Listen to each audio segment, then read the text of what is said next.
भक्तों जनों, आज आप सुने पुत्रादा एकादशी व्रत कथा। इस व्रत के करने से मनोवांछित फल प्राप्ति होता है। व्रती की सभी मनोकामना पूर्ण हो जाती है। जीवन सुख से भर जाता है। मन में शांति, आत्मिक सुख और धार्मिक विचार उदय होते हैं। निसंतान व्रती स्त्रियों को पुत्र रत्न की प्राप्ति होती है। मनुष्यों को सब पाप नष्ट हो जाते हैं। इस व्रत की कथा पढ़ने और सुनने से बजपे ज्ञान का फल प्राप्ति होती है। इसका महात्म्य सुनने से मनुष्यों पापों से मुक्ति होकर इस लोक में सुख भोगता है और अंत में परम गति को प्राप्ति करता है। पूजन विधि विधान। यह व्रत श्रावण मास के शुक्ल पक्ष की एकादशी को रखा जाता है। इस दिन भगवान विष्णु के नाम पर व्रत रख कर पूजा अर्चना की जाती है। व्रती प्रातः काल उठकर स्नादि सैनिक कार्यों से पूजन विधि विधान। यह व्रत श्रावण मास के शुक्ल पक्ष की एकादशी को रखा जाता है। इस दिन भगवान विष्णु के नाम पर व्रत रख कर पूजन अर्चना की जाती है।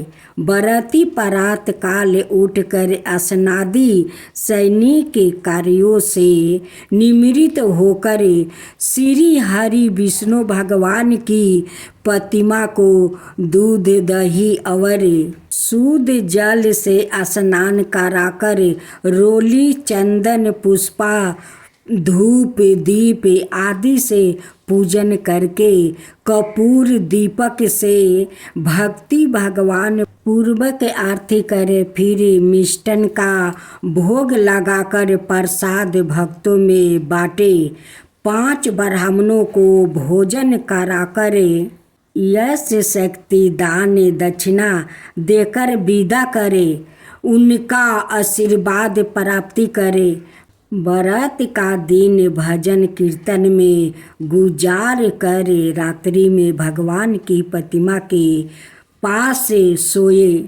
द्वापर युग में महिषीपुरी का राजा महिजीत एक शांति प्रिय और धर्मात्मा व्याकृत था। धर्म पूर्वक उचित रास्ते पर चलने वाला यह राजा पुत्र विहीन था, इसलिए वो दुखी रहता था, क्योंकि पुत्र विहीन व्याकृत को इस लोक में और परलोक में सुख नहीं मिलते हैं।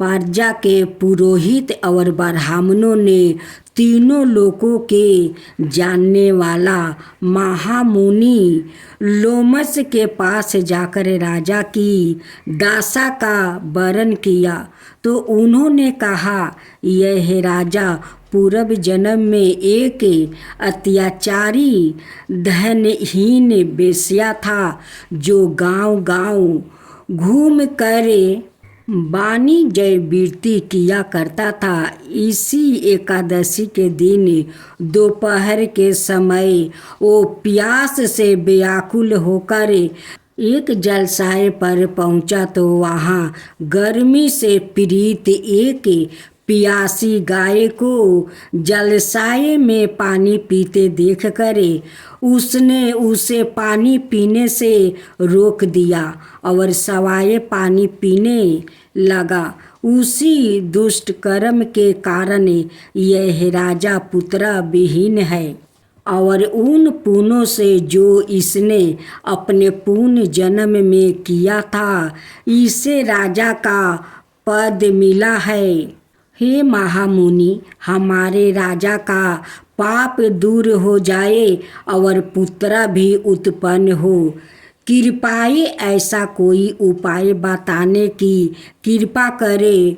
उपस्थित प्रजा के लोगों ने मुनि से कहा, तब लोमस ने उन्हें बताया श्रवण शुक्ल पक्ष की पुत्रादा नाम की एकादशी तिथि इसके लिए सर्वथा उचित है। तुम सब लोग विधि पूर्वक शास्त्रों भक्त रीति से जागरण के साथ इस व्रत को करो और उसका पुण्य राजा को दे दो तो निश्चय ही राजा का पुत्र होगा। प्रजा के साथ साथ जब राजा ने भी इस व्रत को रखा तो उसके प्रताप से रानी गर्भवती हुई और उसने समय आने पर एक तेजस्वी पुत्र को जन्म दिया। तभी से इस एकादशी को पुत्रादा एकादशी के नाम से जाना जाता है।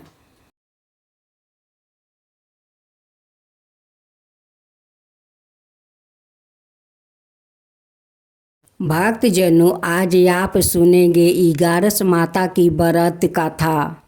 भक्तजनों, आज आप सुने 11 माता का नई कहानी। आप लोग इस कहानी को ज़रूर सुने। जितना भगवान के भक्त लोग हैं वो भगवान को श्रद्धे भक्ति से पूजा पाठ भी करते हैं, भगवान का कथा भी सुनते हैं। भगवान उन भक्तों पर प्रसन्न हो जाते हैं, भगवान उनकी सारा मन कामना पूरा कर देते हैं। भगवान भी तो सोचते हैं कि नहीं, मेरा भक्त लोग मेरा श्रद्धा पूर्वक पूजा भी करते हैं, मेरा कथा भी सुनते हैं, तो मेरा तो कर्तव्य है कि मैं भी अपना भक्त लोग का लिए कुछ कर सकूं। तो भक्तजनों, हम सब मिलकर बोलते हैं 11 माता की जय हो, 11 माता की जय हो, विष्णु भगवान की जय हो, विष्णु भगवान की जय हो। तो हम लोग अब 11 माता का कथा सुनते हैं। किसी गांव में एक रूमा नाम का औरत थी। उनकी 2 बेटी थी, एक गोरी थी और एक काली थी। गोरी वाली का नाम लक्ष्मीनिया रखी थी और काली वाली के नाम सौली रखी थी। रूमा अपनी लक्ष्मीनिया से कोई काम नहीं करवाती थी। आज आप सुने एकादशी पर माँ तुलसी की कथा। एकादशी पर माँ तुलसी का कथा सुनना आवश्यक है क्योंकि माँ तुलसी बहुत खुश होती है। एकादशी पर माँ तुलसी का कथा सुनने से विष्णु भगवान भी प्रसन्न होते हैं क्योंकि विष्णु भगवान तुलसी माता का अपना प्रिय मानते हैं। माता तुलसी का असली नाम बिंदा था। उनका जन्म राक्षस कुल में हुआ था, लेकिन वो श्री हरि विष्णु के परम भक्त थी। बिंदा जब बड़ी हुई तो उनका विवाह जलंधर नाम के असुर से करवा दिया गया। बिंदा भगवान विष्णु की परम भक्त तो थी ही, साथ ही वो पतिव्रता स्त्री भी थी। उनकी भक्ति और पूजा के कारण उनका पति जलंधर अजय होता गया और इसके चलते उसे अपनी शक्तियों पर अभिमान हो गया और उसने स्वर्ग पर आक्रमण कर देव कन्याओं को अपने अधिकार में ले लिया। इससे क्रोधित होकर सभी देव भगवान श्री हरि विष्णु की शरण में गया और जलंधर के अंत करने की प्रार्थना की, परंतु जलंधर का अंत करने के लिए सबसे पहले उसकी पत्नी बिंदा का सती व्रत भंग करना आवश्यक था। विष्णु भगवान ने अपनी माया से जलंधर का रूप धारण कर बिंदा के पतिव्रता धर्म को नष्ट कर दिया और इसके परिणाम स्वरूप जलंधर की शक्ति छीन हो गई और वो युद्ध में मारा गया। लेकिन जब बिंदा को श्री हरि के छल का पता चला तो उन्होंने भगवान विष्णु से कहा, हे नाथ, मैंने आजीवन आपकी आराधना की, आपने मेरे साथ ऐसा कृत्य कैसे किया? इस प्रश्न का कोई उत्तर श्री हरि नहीं दे पाए। और तब बिंदा ने भगवान विष्णु से कहा कि आपने मेरे साथ एक पाषाण की तरह व्यवहार किया है। आपको श्राप देती हूँ कि आप पाषाण बन जाए। यह कहते ही भगवान श्री हरि पत्थर समान हो गए और दृष्टि का संचालन बिगड़ने लगा। तब देवताओं ने बिंदा से याचना की कि वो अपना श्राप वो वापस ले ले।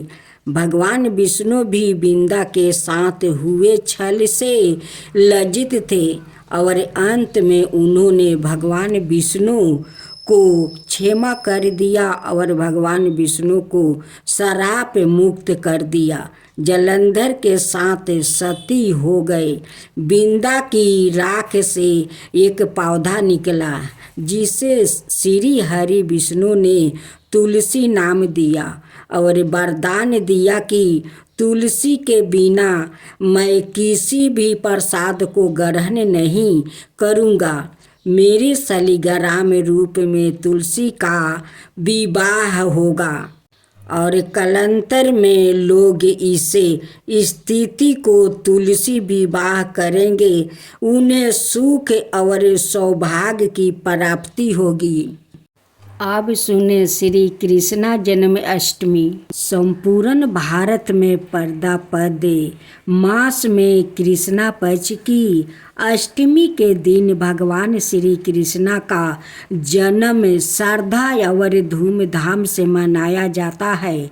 उस दिन लोगों उपवास रखते हैं। शास्त्रों में बताया गया है कि श्री हरि के अवतार काल में अन्न ग्रहण नहीं करना चाहिए। जन्माष्टमी के अवसर पर मंदिरों को विशेष रूप से सजाया जाता है और भगवान श्री कृष्णा से संबंधित झांकियाँ निकाली जाती है। उस दिन भगवान श्री कृष्णा की जन्मभूमि मथुरा में विशेष आयोजन होते हैं। महाराष्ट्र में संध्या के समय मटकी फोड़ने की प्रतियोगिता आयोजित कर जन्म उत्सव मनाने का प्रचलन काफ़ी प्रसिद्ध है। इस दिन श्री कृष्णा ने रोहिणी नक्षत्र में आधे रात्रि को मथुरा में माता देवकी की कोख से जन्म धारण करके पापी कंस और उनके दृष्टि साथी असुरों का संहार किया है और भक्तों की रक्षा कर उनका उद्धार किया था। श्री ब्रह्म पुराण में सावित्री द्वारा पूछने पर धर्मराज ने बताया कि भारतवर्ष में रहने वाला जो भी प्राणी श्री कृष्णा जन्माष्टमी का व्रत करता है वो 100 जन्मों के पापों से मुक्त हो जाता है। वो शीघ्र काल तक वैकुंठ लोक में आनंद भोगता है। फिर उत्तम योनि में जन्म लेने पर उसे भगवान श्री कृष्णा के प्रति भक्ति उत्पन्न हो जाती है। श्री पद्म पुराण के अनुसार जो कोई भी मनुष्य इस व्रत को करता है वो इस लोक में अतुल्य यश की प्राप्ति करता है और इस जन्म में जो उसका अभीष्ट होता है उसे भी प्राप्ति कर लेता है। श्री विष्णु रहस्य में लिखा है कि भाद्रपद कृष्णा अष्टमी को रोहिणी नक्षत्र में व्रत करने से उसका महान फल मिलता है। यदि उस दिन बुधवार हो तो उसके विशेष फल का तो कहना ही क्या है। यदि ऐसी अष्टमी नवमी के साथ संयोजित हो तो कोटि कुलों की मुक्ति देने वाली होती है। भगवान श्री कृष्ण ने कहा है कि जो व्यक्ति जन्म अष्टमी के व्रत को विधि विधान अनुसार करता है उसके समस्त पाप स्वतः ही नष्ट हो जाते हैं और उसे मृत्यु के उपरांत वैकुंठ लोक में स्थान मिलता है। यही बात शास्त्रों में भी कही गई है। पूजन विधि विधान। यह व्रत भाद्रपद मास के कृष्णा पक्ष की अष्टमी को श्री कृष्णा जन्म अष्टमी के रूप में मनाया जाता है। इस दिन प्रातः काल दैनिक नित्य कर्मों स्नादि से निवृत्त होकर व्रती को यह संकल्प लेना चाहिए कि मैं श्री कृष्ण भगवान की प्रीति के लिए और अपने समस्त पापों के सम्मान के लिए प्रसन्नता पूर्वक जन्म अष्टमी के दिन उपवास रख कर व्रत को पूर्ण करूँगा। अर्धरात्रि में पूजन करने के पश्चात दूसरों दिन भोजन करूँगा। व्रती को इस दिन यम नियमों का पालन करते हुए निर्जला व्रत रखना चाहिए। व्रत के दिन घरों और मंदिरों में भगवान श्री कृष्ण के भजन कीर्तन उनकी लीलाओं के दर्शन होते रहते हैं। संध्या के समय भगवान के लिए झूला बनाकर उसमें झुलाया जाता है। आरती के बाद दही माखन मंजीरी और उसमें मिला सूखे मेवा का मिला प्रसाद भोग लगाकर भक्तों में बांटा जाता है। दूसरे दिन ब्राह्मणों को प्रेम से भोजन कराकर सवाए भी पारण करे, साथ में दान दक्षिणा की रस्म पूरी करे ताकि व्रत पूरा हो जाए। अब आप सुने जीवित पुत्र व्रत कथा। जो स्त्रियां जीवित पुत्र का व्रत करती है उनका उद्देश्य पुत्र का जीवन की रक्षा करना यानी शीघ्रायु कामना करना प्रमुख होता है ताकि उनको आजीवन पुत्र शोक ना सताए। यदि पुत्र का अल्पायु योग हो तो वो भी इस व्रत को प्रभाव से मिट जाता है और उसे पुण्य आहु प्राप्ति होती है। इसके अलावा जिनके पुत्र तो होते हैं लेकिन जीवित नहीं बचते वो इस व्रत के करने से जीवित रहने लगते हैं। बच्चे का मरण दोष से दूर हो जाता है। इन सब मान्यताओं के जन विश्वास के कारण ही इस व्रत का पुत्रवती स्त्रियों में काफ़ी प्रचलन है। ऐसा कहा जाता है कि इस व्रत के दिन प्राचीन काल के अत्यंत प्रसिद्ध धर्मात्मा राजा जीवुतवाहन ने अपने त्याग से गरुड़ को प्रसन्न करके शंखचूड़ के सभी वंशधारों को मृत्युक लोक में वापस लाने में सफल हुआ था। पूजा विधि विधान। यह व्रत आश्विन मास के कृष्ण पक्ष की अष्टमी के दिन रखा जाता है।